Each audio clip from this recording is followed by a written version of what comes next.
இந்த உதாரணம் ரொம்ப பொருத்தமான உதாரணம். குப்பையை கிளறுகிற கோழிக்கு அங்க கிடக்கிற மாணிக்க கல்லுடைய மதிப்பு தெரியாது. குப்பையை கிளறிக்கிட்டே இருக்கும், வைரம் வரும் எத்தி விட்டுரும், மாணிக்கம் வரும் அதையும் ஓரம் கட்டிடும், ஒரு தங்க மோதிரம் கிடைக்கும் அதை ஒரு மிதிமிச்சு தள்ளி விட்டுரும். அதுக்கு எதுதான் தெரியும்? அங்க கிடக்கிற புழு, செத்து போன கொசு, இதுதான். இதுகளுக்கு ஒரு பெரிய சந்தோஷமா சாப்பிடும். முஸ்லிம்களாகி நாம என்ன பண்றோம்னு கேட்டா, கஷ்டப்படாம வந்த மார்க்கமா இருக்கிறதுனால மாணிக்கத்தை எல்லாம் விட்டுறோம், வைரத்தை எல்லாம் விட்டுறோம், வைடூரியத்தை எல்லாம் விட்டுறோம். இந்த மார்க்கத்தில் இருக்கிற எல்லா நல்ல அம்சங்களை விட்டுட்டு இந்த கூத்தாடி இருக்கானா, நகுமா இருக்கிறாளா, குசுபு இருக்கிறாளா, ரஜினி இருக்கிறானா, கமலஹாசன் இருக்கிறானா, நம்ம தேடிக்கிட்டு போறோம்.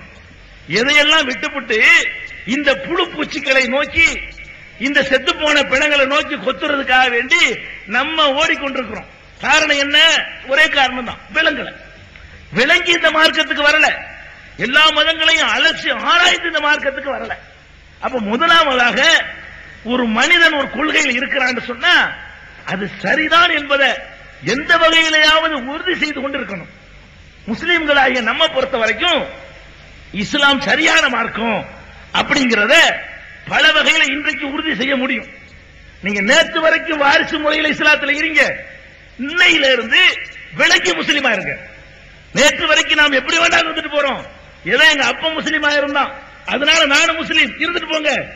இந்த நிமிஷத்தில் இருந்தாவது இஸ்லாம் என்பது ஒரு உண்மையான மார்க்கம் தான் என்பதை காரண காரியங்களோடு தகுந்த சான்றுகளோடு நீங்கள் விளங்கிக் கொள்ள வேண்டும் என்பதற்காகத்தான் இந்த தலைப்பை இங்கே தந்திருக்கிறார்கள். இஸ்லாம் ஒரு வாழும் அற்புதம் என்று விளங்குவதற்கு பல வகைகள் இருக்கின்றன. இஸ்லாம் உண்மையான மார்க்கம் என்பதை நிரூபிப்பதற்கு நமக்கு முன்னாடி பல வழிகள் இருக்கின்றன. என்னென்ன வழிகள்லாம் இருக்கின்றன?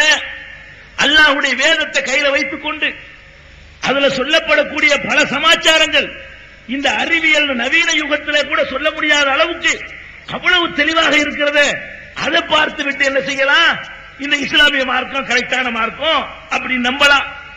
அல்லது இத்தனை ஆண்டுகள் ஓடி முடிந்த பிறகும் கூட பாதுகாக்கப்பட்ட வேதத்தை வைத்திருக்கிறோமே, அதை வச்சு இந்த மார்க்கத்தை ஒரு நல்ல மார்க்கம் விளங்கலாம்.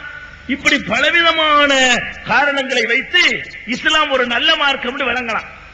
நான் அந்த மாதிரி பாரதூரமான ஆய்வுகளுக்கு நான் உங்களை இழுக்கவில்லை.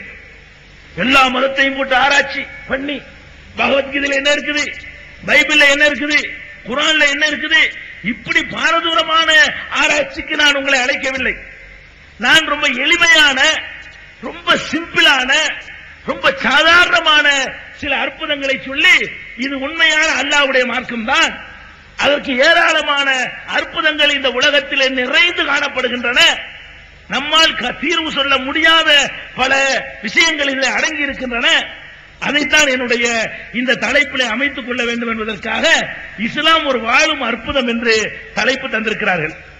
உண்மையிலேயே நீங்க எல்லாத்தையும் ஓரங்கட்டி வச்சுட்டு நடுநிலையோட அமர்ந்து கொண்டு இந்த இஸ்லாத்தை பத்தி சிந்திச்சு பார்த்தீங்கன்னா நிச்சயமா இது அற்புதம் நீங்க ஒத்துக்கொள்வீங்க. அவ்வளவு அற்புதம் இருக்கு. ஒண்ணு ஒண்ணா பார்ப்போமே, இஸ்லாம் எப்படி எல்லாம் அற்புதமா இருக்குது. இந்த அற்புதத்துக்கு முன்னாடி நம்ம எந்த சமாதானமும் உங்களால் சொல்ல முடியாது. அது மாதிரியான அற்புதங்களை நீங்கள் புரிந்து கொண்டீர்கள் என்று சொன்னா நம்ம ஒரு சரியான பாதையில் தான். அற்புதம் நீங்க எப்படி நினைச்சுக்கிற கூடாது. பார்த்தீர்களா, மழை மேகமாக இருந்தது, இப்ப பெய்யுமோ அப்ப பெய்யுமோ என்று இருந்தது, 2 நாட்களும் மழை பெய்யவில்லை, அற்புதத்தை பார்த்தீர்களா? அப்படி சொல்ல மாட்டோம். அடுத்த வருஷம் நடத்தும் மழை வந்துடும், அப்ப எங்க போய் முட்டிக்கிறது? ஏதோ இந்த வருஷம் வரல, அடுத்த வருஷம் நடத்தும் வந்துருச்சுன்னு சொன்னா அப்ப நம்ம சொன்னாலும் பொய்யா போயிடும்.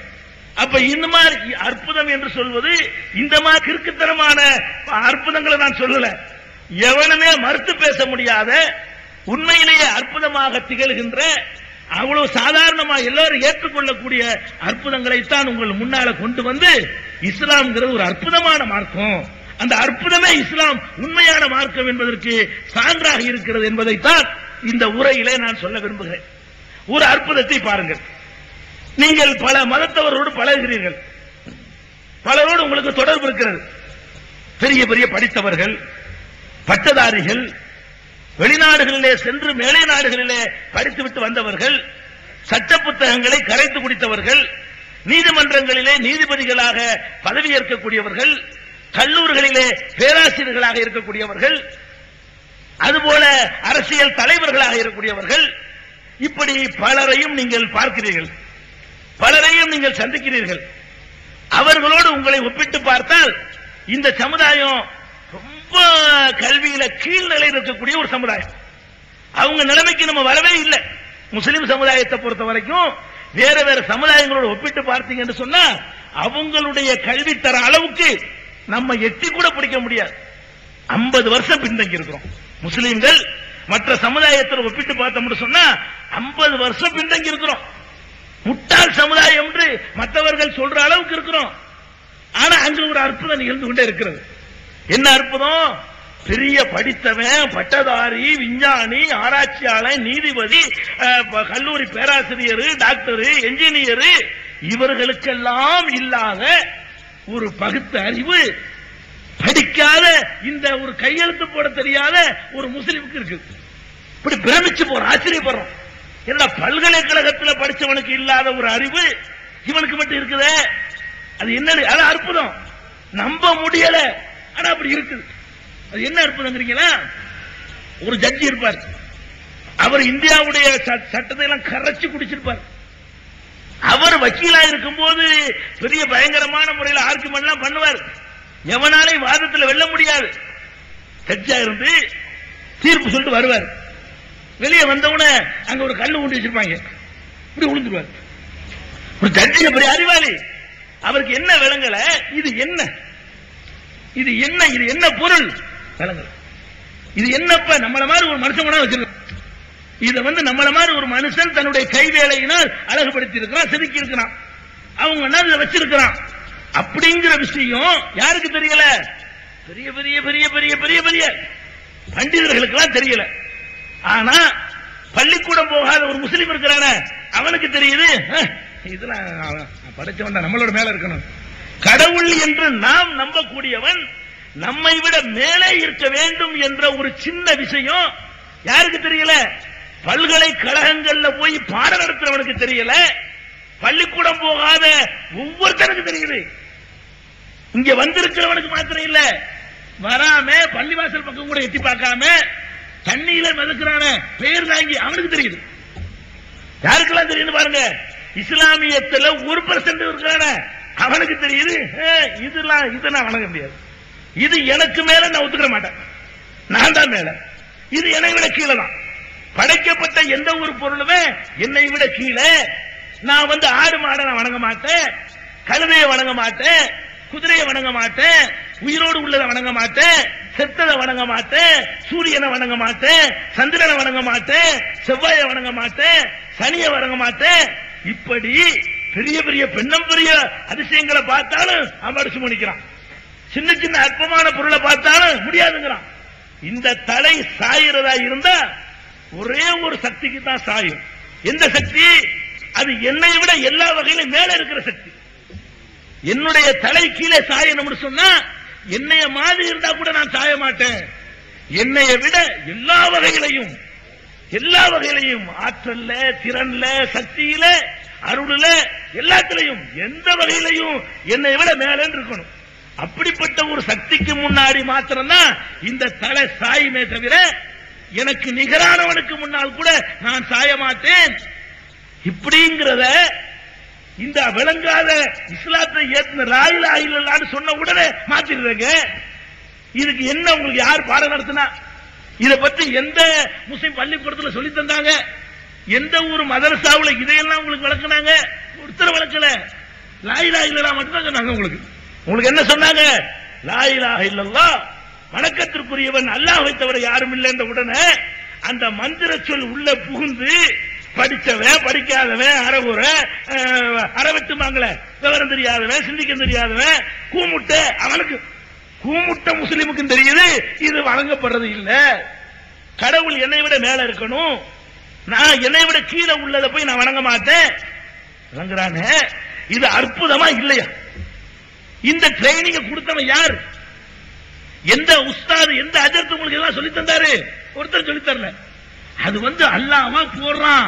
இந்த கோட்டைக்குள்ளே நீ நுழைந்து விட்டால் உன்னைய நான் பக்குவப்படுத்துறேன்டா. இந்த கோட்டைக்குள்ள நுழைஞ்சிருச்சேன்னு சொன்னா உன்னைய நான் வந்து எஜுகேட் பண்றேன், நான் உன்னைய மேல கொண்டு வர்றேன் அப்படின்னு ரப்புல் ஆலமீன் இந்த அறகுறையா இருக்கிற முஸ்லிம் உள்பட ஒருத்தரை விடாம அப்படி தூக்கி நிறுத்தி காட்டுறான. இப்படி ஆச்சரியமா வெளியே நின்று பார்த்தா ஆச்சரியமா இருக்கும், உள்ளுக்குள்ள இருக்கும்போது உங்களுக்கு தெரியாது. அப்படி வெளியே நின்று பார்த்தால் பிரமிக்கிற எப்படி என்னடா கரெக்டா இருக்கானோ, எதுக்கு முன்னாடி நிக்க மாட்டேங்கிறாங்க, பீசுமா நிமிந்து போறாங்க, வேலை கண்ணாலும் பயப்பட மாட்டேங்கிறான், ஒவ்வொரு மாதிரியா கத்தி அறுவாலை வச்சு காட்டினாலும் பயப்பட மாட்டேங்கிறான். கடவுளுக்கு மாடு போயிட்டு இருக்கிறான், நம்மளுக்கு மேல மேல இருக்கணும்ங்கிறான் அப்படின்னு நினைக்கிறானே. இது அற்புதமா இல்லையா? நீங்க சிந்திச்சு பார்க்கணும். அல்லாஹ் இந்த மார்க்கம் உண்மையான மார்க்கம் காட்டுவதற்காக வேண்டி ஒரு சமுதாயத்தில் உள்ள அத்தனை பேரையும் ஒரே மாதிரி முடிவு செய்ய வச்சிருக்காங்க. பல விஷயங்கள் நம்ம கருத்து வேற வளர்ந்துட்டு போகுது. அடிப்படையான ஒரு விஷயத்துல எல்லாத்தையும் ஒரே மாதிரியாக விளங்க வைத்திருக்கிறான. இதுக்கு எவனாலையும் இதுக்கு விட சொல்ல முடியாது. நம்ம கண்ணுக்கு முன்னாடி வாழ்ந்து மறைந்தவர்கள் கூட அவங்க கொள்கையில நிலைத்து நிற்கும்படியாக தங்கள் சமுதாயத்தை ஆக்க முடியல. பகுத்தறிவு கொள்கையை சொன்னவர்களெல்லாம் சிலையை வைத்து அவருக்கு மாலை போட்டு மரியாதை செய்கிற அளவுக்கு மாறி போயிட்டாங்களே. இது 14 நூற்றாண்டா மாறலையங்க. ஒரு விஷயம் கொஞ்ச நாளைக்கு இருந்தா ஒத்துக்கலாம். இப்ப நான் சொல்றேன்னு வைங்களேன், நான் சொல்றது இன்னைக்கு நீங்க கேட்பீங்க, ஒரு 10 வருஷம் கழிச்சு கேட்பீங்க, ஒரு 20 வருஷம் கழிச்சு கேட்பீங்கன்னு வைங்க, 50 வருஷம் கழிச்சு கேட்க மாட்டீங்க. இப்படியே மறைஞ்சு மறைஞ்சு மறைஞ்சு எல்லா சமயம் நாசமா போச்சு. ரசூலுல்லாஹ் சொன்னதை கேட்கல. அப்ப 14 நூற்றாண்டு கடந்த பிறகும் ரசூலுல்லாஹ் காலத்துல எப்படியோ அப்படித்தான் இன்னைக்கு இந்த விஷயத்துல. பெருமானார் ஸல்லல்லாஹு அலைஹி வஸல்லம் காலத்துல எப்படி கடவுள் தனக்கு மேலே இருக்க வேண்டும் என்று சொல்லி தந்தார்களோ அது அப்படியே வாழையடி வாழையாக பெற்றால் கூட நம்ம அதுல கரெக்டா இருக்கிறோமே. மொத்த உலகத்தில் உள்ள பெரிய பெரிய விஞ்ஞானியை விட நம்ம தானே அறிவாளிப்பேன். யாரு இப்ப அறிவாளி? பெருமைப்பட வேண்டாமா? பெரிய பெரிய சிந்தனையாளருக்கு கிடைக்காத ஒரு பாக்கியம் உங்களுக்கு கிடைச்சிருக்குது. இது அற்புதமா இல்லையா? பார்க்கிறோம்.